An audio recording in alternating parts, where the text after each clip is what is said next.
onu yiyemler. Zəhər. Kırılsın yansın. Ben uşaqları orada. Balaları yansın.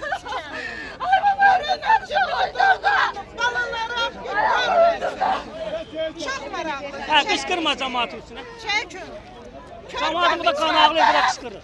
Çıxardın körpəmi. Çıxardın körpəmi. Bu qaravada. Körpəmi çıxardın. İşte oturmuştu ya 16 merdivede gördük ki Allah gelip karşı. Ortadan Ki başladı. oğlumun binasıdır. Ortadan ne bileyim. O içeride kalan uşaq kimin qohumudur? Ailesi nəvəsi. Sizin nəvəvizdir. Benim nevem gelin ya. Gəlin nəvəsi, bacısı, nəvəsinin bacısıdır. Evdə başqa kim var idi xanım? Gelinimden nevem. Bahçesiydim.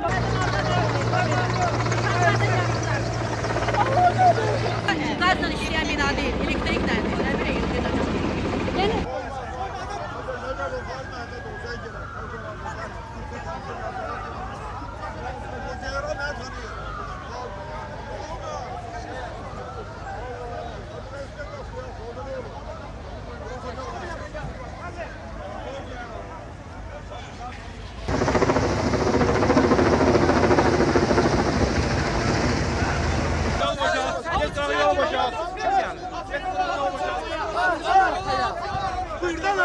Buyurdan arkaya. Hacımala gəlir.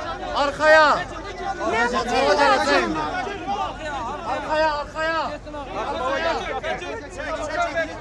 Keçin imkan verin maşına girəcək. Aşırı yox, zəhmət olmasa çəkin arxaya. Olmaz.